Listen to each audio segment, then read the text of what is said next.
feel bad. I never asked you how your love life is going. No. As you know, that was a done deal long ago. Hey, what's up everybody? Commander Radix here, bringing you another episode of the Commander's Cabin Podcast. Now, I believe we are on the 7th episode of this podcast. I don't remember when the last episode came out. These episodes kind of come out at random. You never know when one is going to strike. But yeah, this is just a podcast where I sort of talk without a script, for better or for worse, into a microphone, just about things going on in the Commander Radix sphere, in the Commander Radix life, some musings, some meditations, as it were, okay? And I have a few things that I want to talk about on this podcast today, so I am very happy to be with you all again. I don't know who is listening to this, or why you're listening to this, or even how you're listening to this. Are you listening to this on like some sort of commute to work? That would be difficult because this is a YouTube video, and for some reason I don't put my podcast on Spotify.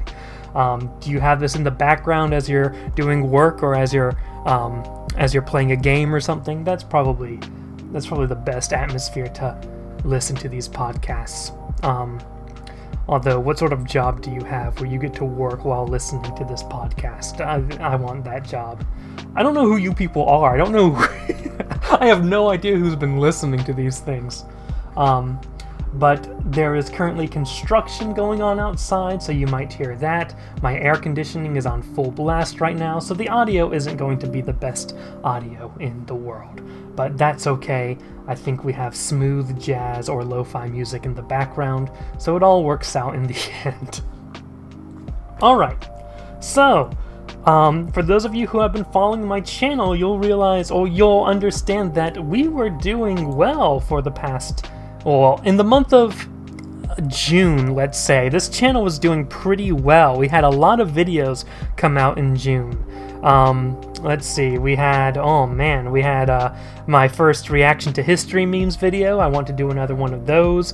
We have my Holy Roman Empire video, which ticked off a lot of people. We have my Age of Extinction video, which also ticked off a bunch of people. We had my community comments video on Rise of the Beast, which ticked off a bunch of people.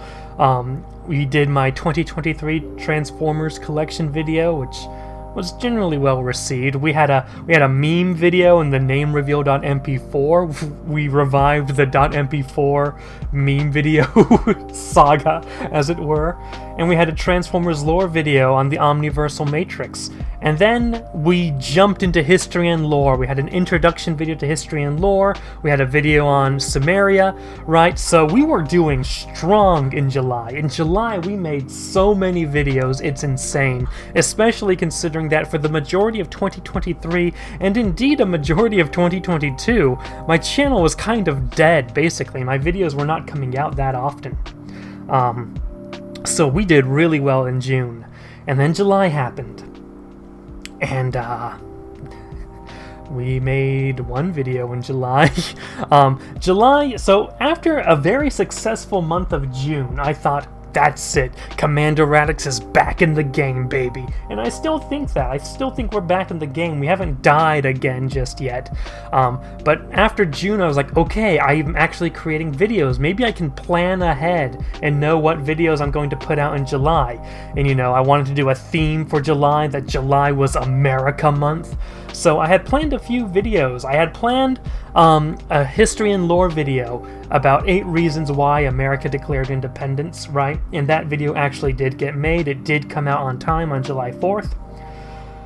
But work got really crazy, and it is crazy with the workload right now, but really work being crazy right now is more of like the emotional aspect. Like, people are yelling at each other, and people are crying in the office, and people are quitting left and right. So I'm not exactly in a good work environment right now, and that got really, really out of hand.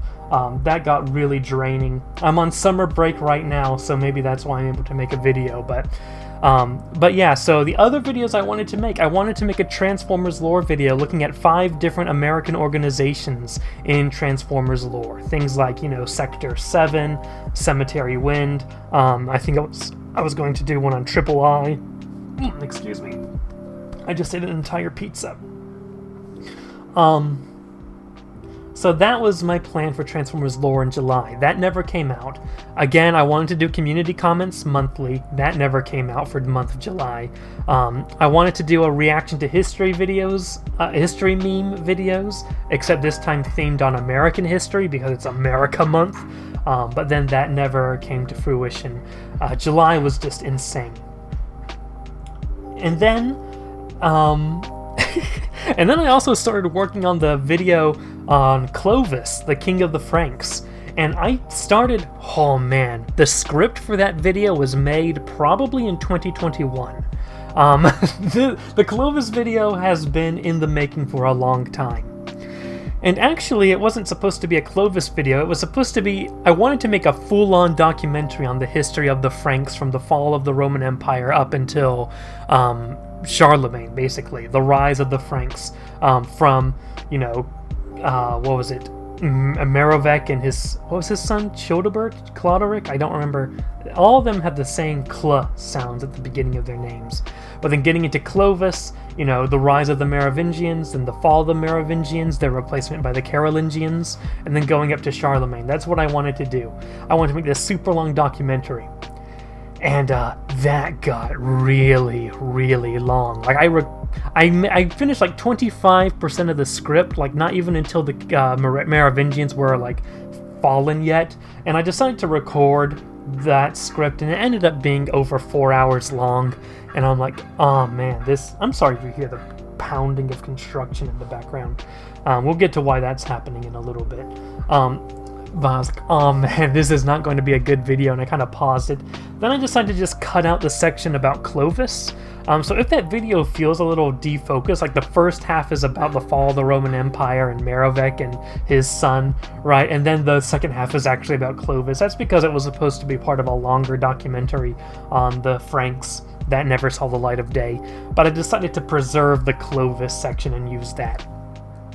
And man, that Clovis video took a long time. Longer than I expected it to.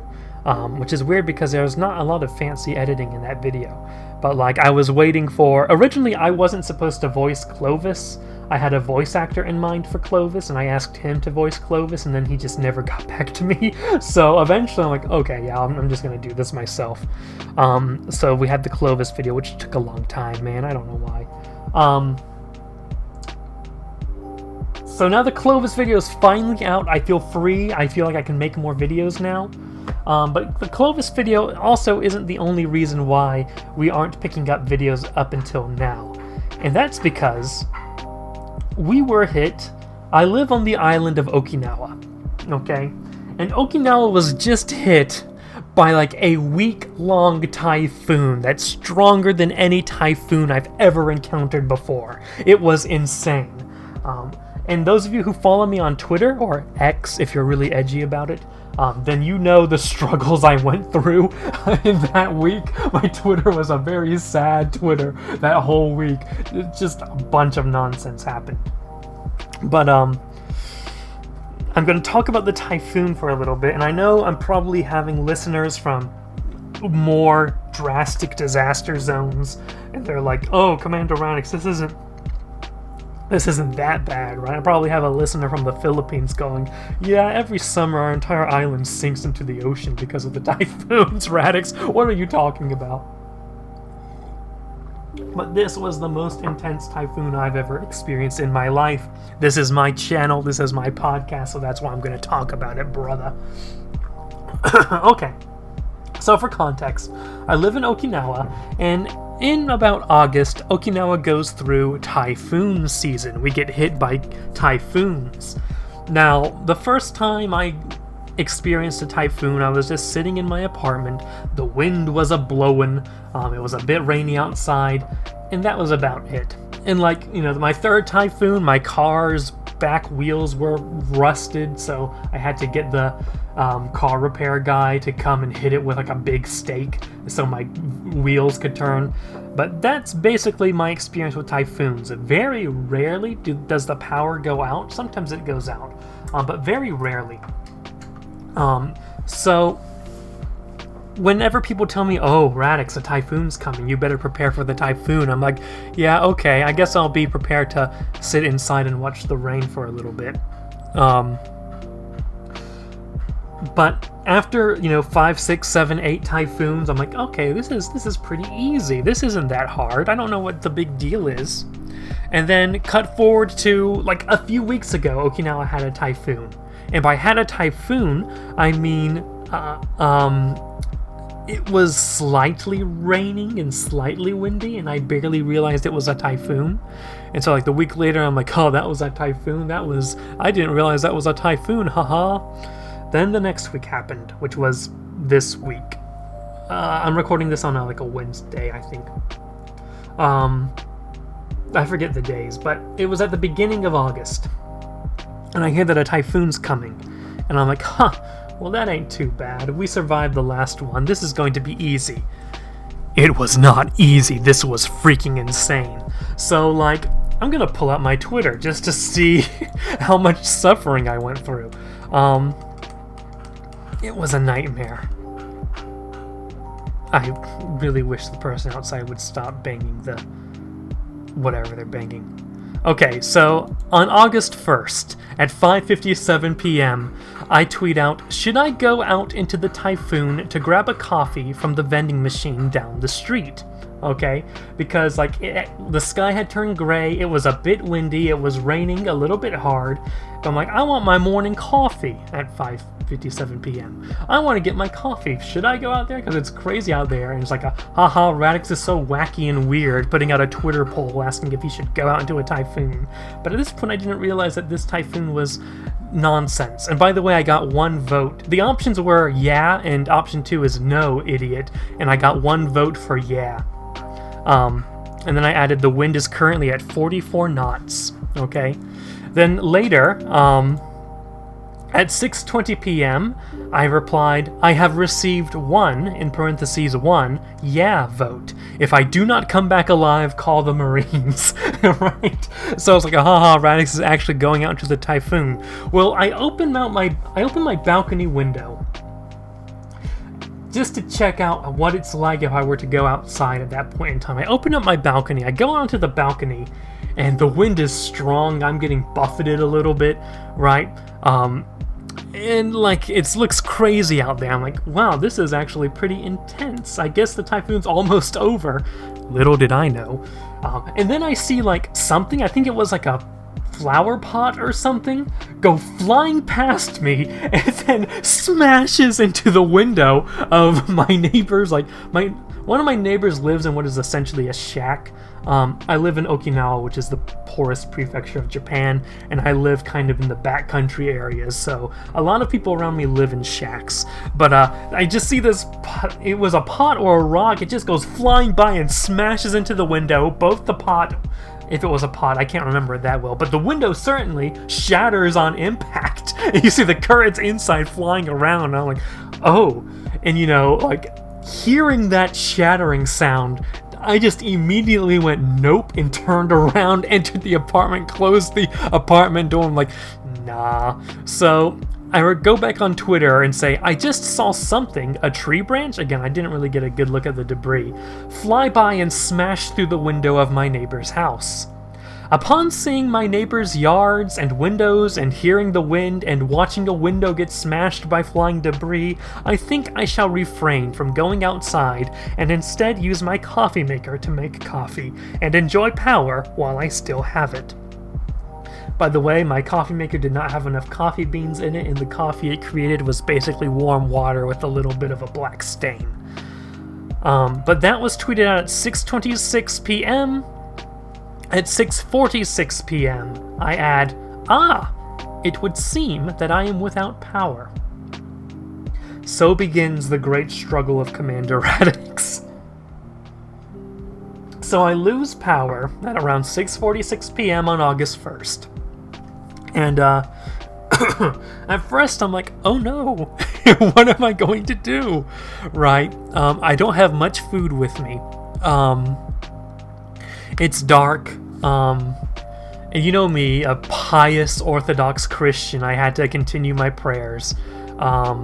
So at 9:20 p.m. I tweet out a photo of my janky prayer setup that I have. I have an icon of Jesus Christ the Pantocrator with 4 tea candles around him, and it just looks so weird. So I took pictures of it, posted it on Twitter, and I said, when you're sitting in the dark without power, but those evening prayers ain't gonna pray themselves.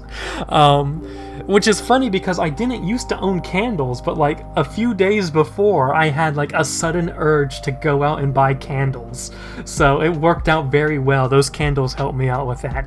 And I'm wondering if this was the reason I suddenly felt overwhelmed by the urge to buy candles the other day. Right, but that's the situation I was in. It was dark, didn't have much food, and in Okinawa in the summer it is hot. And in a typhoon especially, it is humid. So everything was getting moist, everything was getting wet, like condensation on everything. I was so hot, I was sweating. I had to take out my contact lenses, because if I sweat too much, my sweat gets into my eyes, and then that gets really bad if I have contact lenses in. So I had to take out the contact lenses. And yeah, I was just living in the darkness. And of course, the wind is extremely loud outside, giving me a headache. It was not a good experience. But I had to go to bed, and gosh, I could not get into my bed. I had to sleep on top of the bed. It was crazy. And I can't close my doors inside my apartment building, because the way this is a Japanese apartment, and Japanese apartments aren't exactly insulated, aren't exactly well sealed. There's always going to be tiny holes around the doors and windows that allows wind to come through. My genkan, the entrance of the apartment, was already being flooded by rain coming through the holes around the door and through the mail slot. Like, the mail slot kept being blown open and water just pouring through the mail slot. So my genkan entrance area was just flooded. The whole apartment smelled like water after a while, because all the area around the windows were, had rain come in. My air conditioning started leaking. But yeah, I can't close the doors because of the wind, and the wind makes the doors all shake violently if I close the doors inside the apartment. So all the doors were open, sleeping on top of my bed, drowning in my sweat. So 6:16 p.m. on August 2nd. I say, it would be really nice to get my power back after 24 hours of drowning in my own sweat. It would be nice to get a break, right? After 24 hours of this, I was going insane. I am not built for being in the Okinawa heat 24 hours in a typhoon. Also, running out of food was also a big worry for me. On August 3rd, 7:26 a.m., 36 hours without power, I say. So I was dying. No internet except what I had on my phone. I had to go on occasional drives with my car, plugging my phone into the car. And as I was driving around in a typhoon, I just see it's chaos out there. There are farm animals roaming the streets. There floods everywhere, trees falling over. There was a microwave in the road for some reason. Not sure what that was all about. Power lines just destroyed and snapped everywhere. It was kind of sad to just go around and look at what was going on. All the restaurants, all the stores closed. I couldn't get food. It was intense, man. And the biggest tragedy was I couldn't get my morning coffee. I have never experienced a typhoon this bad. At some point I considered evacuating. Come to find out that a lot of people I know actually did evacuate to like hotels and stuff like that. By the way, this starts August 1st. It's currently August 9th, and currently one of my relatives doesn't have power. And a lot of the stores barely have any food. So this has been an ordeal. So in the afternoon of August 3rd, if I had thought things could not have gotten any worse, oh, how wrong I was. Because I'm sitting at my desk, drowning in my own sweat, and I just gaze up at the ceiling, just dead-eyed, wondering when this ordeal, when this time of tribulation will end. And I just look at my ceiling, and then, I look at my ceiling, and my ceiling has this huge, splotch on it. The size of my desk, huge splotch. That's, a different color, like a darker color. I'm like, oh no, what's going on here? And I reach up and touch the ceiling, and the splotch is wet. This huge wet stain on my ceiling.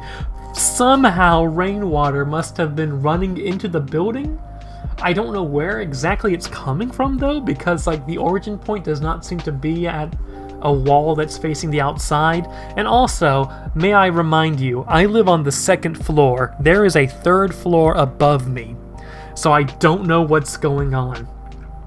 So now I'm freaking out because there's this very big risk that this roof is going to collapse and water is just going to pour down onto my desk, directly onto my computer. That was a big fear. I keep touching the ceiling. It keeps getting wetter for some reason. The splotch keeps expanding about an inch per hour. And then I'm like, oh, okay, I don't know what to do about this. I contact my mother, because what else do you do in that situation? And I'm like, hey, what should I do about this huge splotch? And she's like, go talk to the landlord. Well, I live right on top of the landlord, and eventually the landlord was not there at the moment. I don't know where they're off to in the middle of a typhoon. But when they came back, I went down to the landlord, and I showed the landlord the pictures of my ceiling. I'm like, hey, my ceiling might collapse soon. And my landlord kind of looked at that and said, oh, wakarimashita. Which just means, okay. Just understood. So like, I didn't know if they were supposed to repair anything or not, but they just said okay. So I just go back to my apartment in fear and trembling. The splotch continued to grow. Now that the typhoon is over, the splotch has stopped growing. The splotch is no longer wet. However, the splotch is not going away, and on the contrary, it's starting to change colors to brown. So now I just have this huge brown stain on my roof. Or on my ceiling, rather. So that's fun. What I tweeted out at 3:18 p.m. on August 3rd was extreme water damage on my ceiling even though there's a floor above me, ? And getting worse by the hour. Phone lines are out, can't contact anybody. Looks like my ceiling is gonna collapse, boy. It's been an honor. 44 hours without power, covered in sweat, preparing to die. So, I was not having a fun time. And then at 3:56 p.m., the Okinawa Electricity Company has a press conference, and they say, we'll have it repaired, we'll have the power lines repaired by the 5th. Keep in mind it is the 3rd when I tweet that out, and I am dying. So I tweet out a screenshot of that announcement, and I say, they say that they will try to get the power back on within 5 days. I say within 5 days, they say on the 5th. Japanese is not good at expressing dates or times, or durations of times. It's saying the 5th. I misread it as within 5 days. And then I add, I am going to become the Joker. Because I am dying. It's hard for me to express how bad this was.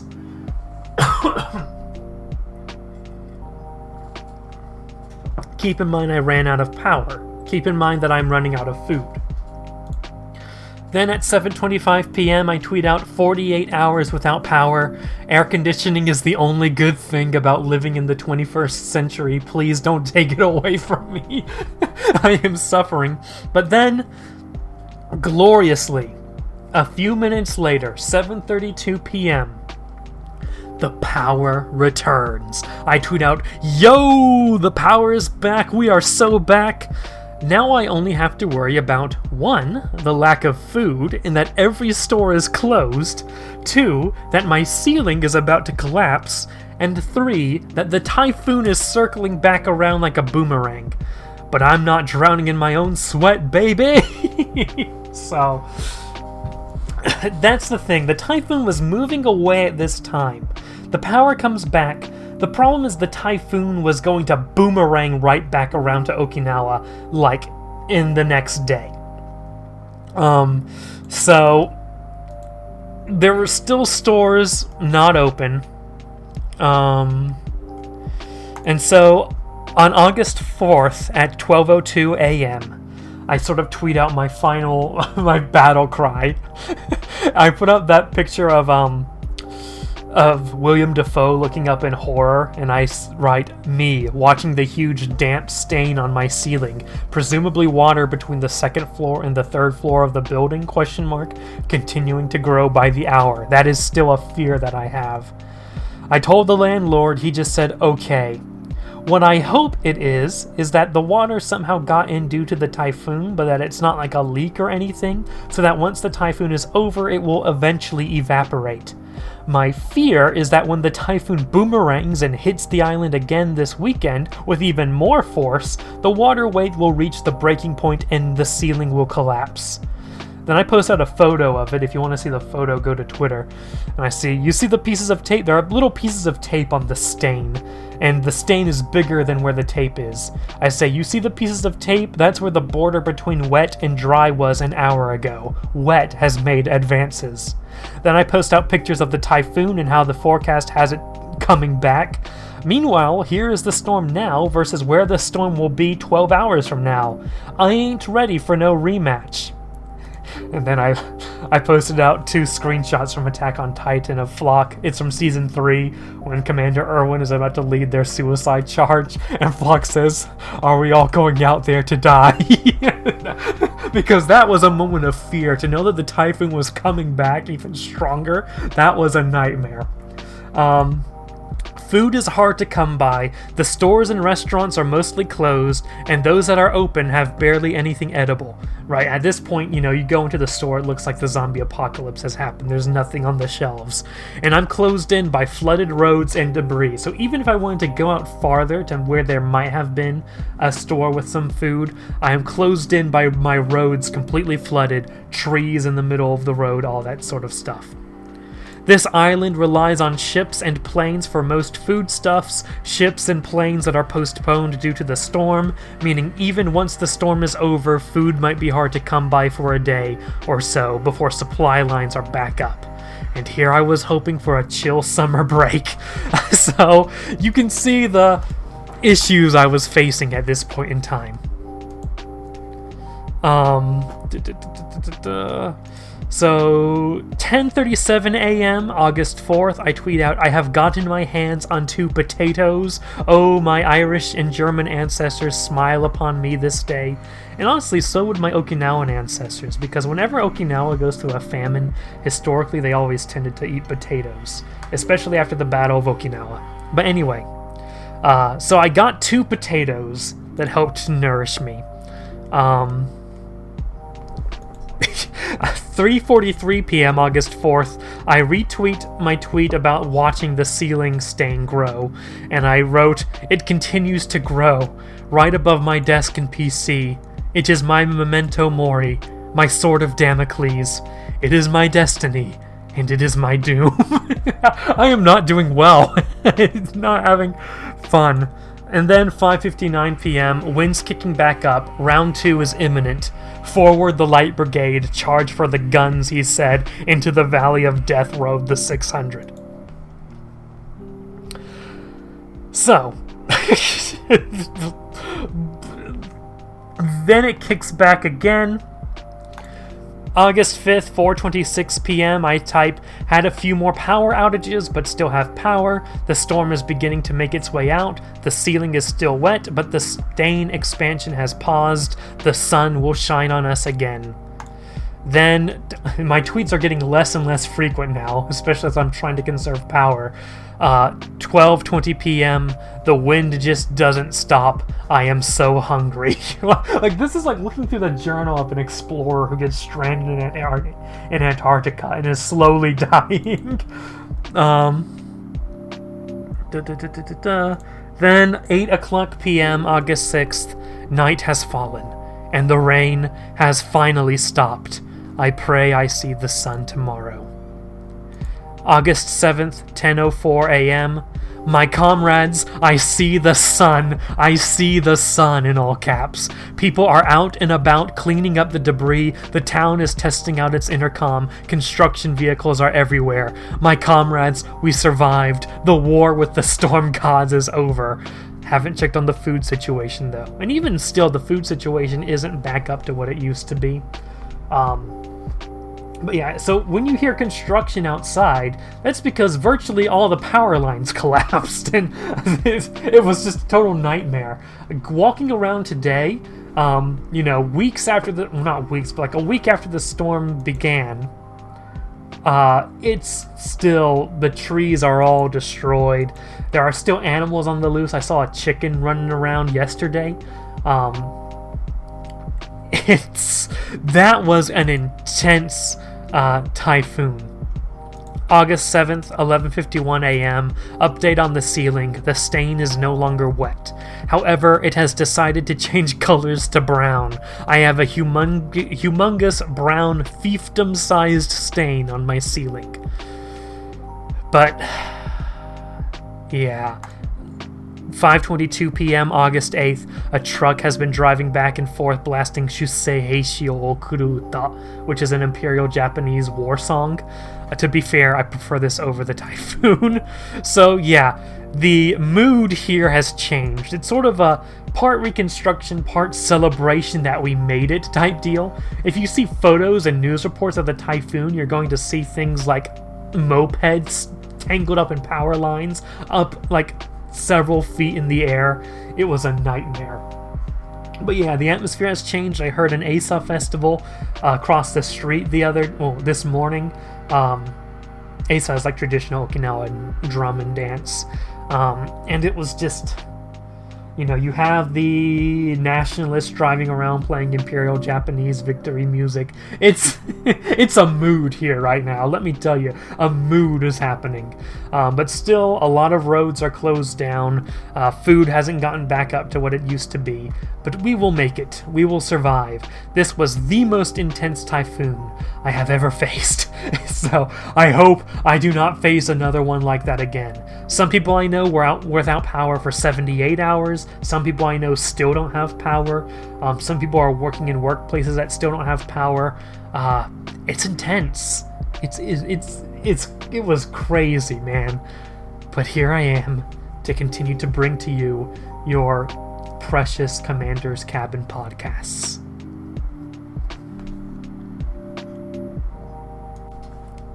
Alright, so I took a little break in the recording since it was really loud outside, but I think everything has settled down now.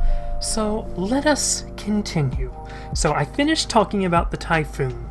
And let me tell you, what I missed the most during the power outage of the typhoon was the air conditioning. I do not understand how people lived before air conditioning.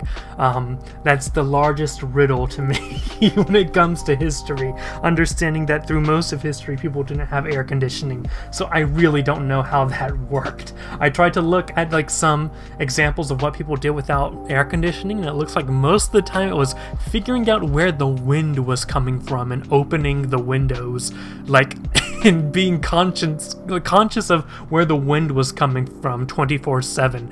And I can only imagine that led to like a large amount of bugs in one's residence, but whatever.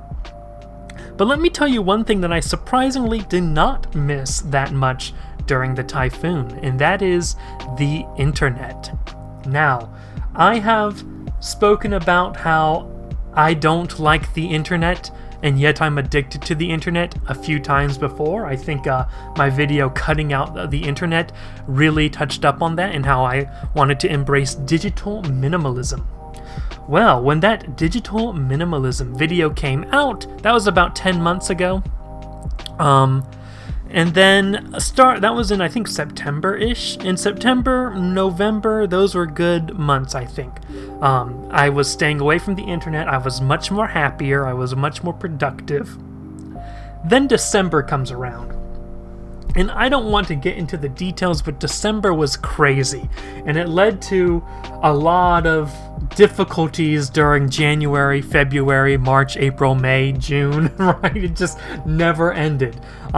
So I went back to using the internet recklessly, shall we say, using it, watching YouTube constantly, going into Wikipedia rabbit holes, doom scrolling Twitter forever and ever and ever. And when the power went out with the typhoon, I decided, you know what? It's actually this is a good opportunity for me to jump back into my digital minimalism. But this time do it right. Well, not right, but do it in a better way so that it's not so easy to fall off it. Now, where I'm going to take this? So, I'm doing my digital minimalism now again, but this time in a very different format, right? Last time when I did digital minimalism, I just didn't use the computer at all, or at least not much, right? It wasn't just like not use social media, it was don't use the internet, don't use the computer. And obviously that isn't so sustainable. So my current digital minimalism framework, I am actually using the computer and I'm actually using the internet, but I have put a lot of limitations on social media.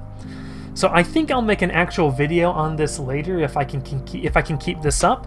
But what I'm doing is I've made my homepage on my browser my Notion page, okay? And Notion sort of works as your own sort of information organization setup thing. Maybe I'll do a video on Notion, but there's already 1,000 videos out there on Notion, so I don't think I need to. But Notion is a very good homepage for me, and it's a good home base, and like I'm not going to be stuck on Notion, or at least not be mentally affected by Notion the same way endlessly scrolling Twitter or even Google results would be, right? Or scrolling through YouTube all the time. Now, on my right-hand corner of my Notion homepage, I have a list of bookmarks. And I want to talk a little bit about these bookmarks. So, on one hand, I have the RSS feed, and I've talked about my RSS feed before. But it's an RSS feed that updates me on when there's new subscriptions, new like videos from YouTube, new articles from blogs that I follow, stuff like that. And I really like it because it displays it in a sort of inbox way, not in a grab your attention, here's a thumbnail on YouTube kind of way. And that because it's not inside the social media service itself, you don't get any recommended videos, you don't get endless scrolling, you don't get comments, you just get a text box that says there is a new video, right? And you can watch it inside the RSS feed. Also, as an inbox, it doesn't just endlessly scroll, and once I watch a video, I can just delete it from my inbox. This means that I have like I wake up in the morning, I check my RSS feed, oh, there are 3 new videos. I can watch those videos and then exit them out, and then my RSS feed is empty. Right? So I don't get this feeling that there's always more content to watch, more content to consume. I can say, all right, what I have mindfully chosen to watch, I have completed, and now I have the rest of the day to myself to do whatever I want, right? And that's really good. So along with that, in my bookmarks on my Notion page, I also have my bank account stuff. I'm basically trying to minimize using even a Google browser. So like, I don't even have to type in a URL anymore. I'm trying to put every website I use in the Notion homepage in that bookmarks side. So I have my bank stuff. I have the Antiochian liturgy, daily liturgic stuff. I have my YouTube channel dashboard so I can see like my YouTube channel stuff without actually having to go to the youtube.com homepage first. I have my Tumblr notifications. I have my 3 email inboxes for my 3 emails. And for Instagram and Twitter, I have 2 links. I have a link to my Twitter notifications and my Instagram notifications, and I have a link to my Twitter messages and my Instagram messages. I do not have the homepage of Twitter or Instagram bookmarked. What this means is all the content I get is through the RSS feed, right? So I don't have to endlessly scroll. I don't have to see recommended stuff. When I go to make a post, or if I want to check notifications or my messages, I have those bookmarked. And you can make a post on Twitter from the notifications page. So that means I don't get stuck into doom scrolling, or I say doom scrolling. Doom scrolling, I think, has like the implication that you're seeing news you don't like or something. But I'm not just left endlessly scrolling Twitter like I used to. So brilliant setup. And I'm trying to see if I can keep it up. If I can keep it up, then I'll make a dedicated video on my sort of new internet minimalism stuff. And, especially as I've been becoming Christian, I've been following a lot of different Christian Twitter accounts, and I love the Christian Twitter accounts. But I also don't like that, that the denominations always be fighting, right? The Catholics and the Orthodox are always at each other's throats. And, sometimes occasionally you'll see a tweet from a Protestant or that an Orthodox or a Catholic is fighting against. And so I see so much fighting on my timeline. I'm like, I don't really want to see so much discord and fighting on my timeline every single day endlessly. And I realized that, maybe it doesn't have a good mental effect on me to see, a tweet talking about, here's this Catholic mass where a clown did something, or here's a video of some guy beating another person up on the side of the street for no reason, right? Seeing that sort of stuff every day cannot be good for one's mental health. So I really like how I've minimalized my social media use. And even YouTube comments, sorry to say, I know the people listening to this probably don't want to hear this. They won't like to hear this. But I really don't need to be reading YouTube comments, because I am convinced that YouTube has somehow put an AI filter so that if your IQ is higher than 90, your comment is automatically deleted. Because when I look at YouTube comments, even on my own videos, they always... I don't like YouTube comments. I've made this clear in the past time and time again. And something that especially comes to mind is this weird thing that happened when I made my latest community comments video. And this was when Rise of the Beast was really popular. What a flash in the pan that was, by the way. Rise of the Beast releases, everyone talks about it for like a week, and then nobody remembers Rise of the Beast. But I mentioned that I wasn't going to see Rise of the Beast because I'm not part of the target audience. The director, the cast have made it clear through interviews that there is a story they want to tell about, for example, the Latin American story, right? That's the sort of story they want to tell. I am not making this up. This is literal things you get from these interviews with cast members and interviews from the director, right? There is obviously a story there of which I am not the intended audience. Why would I need to see a story about the Latin American experience of America? I am not Latin American, right? So, when I see that promotional material, it's like, okay, yeah, this isn't for me, so I'm not going to watch it.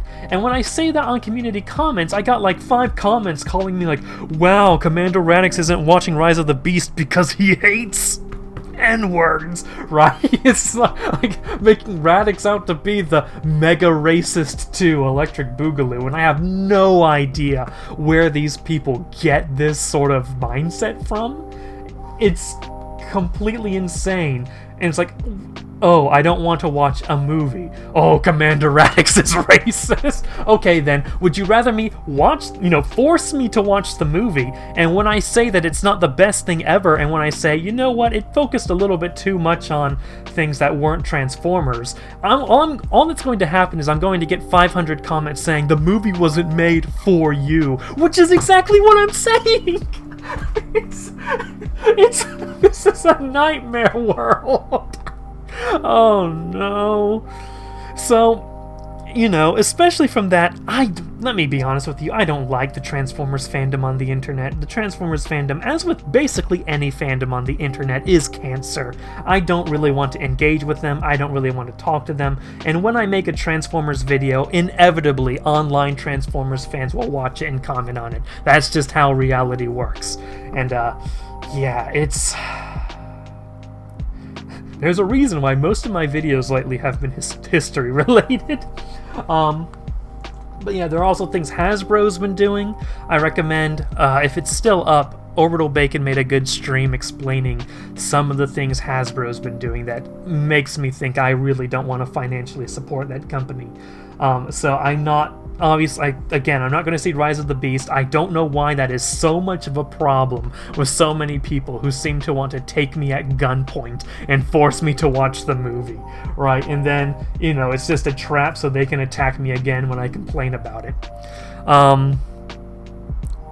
So yeah, I think the internet, especially people on the internet, I really don't want to see or communicate with. So I've been trying to limit the amount of times I check my comments, and the way I'm using social media now keeps me thankfully separate from a lot of the bull crap on Twitter and Instagram and all that jazz. You know, the internet is insane. It is so insane. And I know that I need to separate myself from certain aspects of it, but that doesn't mean I can't. That doesn't mean I have to stop myself from using the internet for valuable research. That doesn't mean I need to stop myself from making videos I want to make and then releasing them and having fun. Sharing the videos with people who I think would enjoy it. I just need to learn to sort of ignore the people who are basically insane and built to complain all the time. I remember my priest once said something along the lines of, the internet is a source of a lot of godly information, but it's also a source of a lot of like demonic information. My priest did a very good sermon on the internet and the insanity of people on social media. And he basically said, like, yeah, people on the internet are going to call you names over insane things, and that's just what the internet is. There's a lot of demonic activity going on the internet, and you know, when I had that talk with him and listened to that sermon, it's like, you know what, that makes a lot of sense, actually. So especially in the past, I used to worry a little bit about how people on the internet saw me. These days, I guess I do worry a little bit about it, but for the most part, I'm just like, you know what, nah. I really don't care what these demons have to say about me or think about me. At this point, I know what's right, and I know what's wrong. And I just need to stop focusing on insane people on social media and in YouTube comments. So yeah, that's another good thing about this digital minimalism project.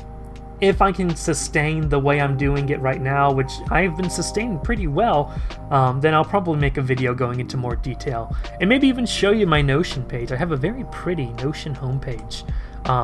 Very big calendar on it too.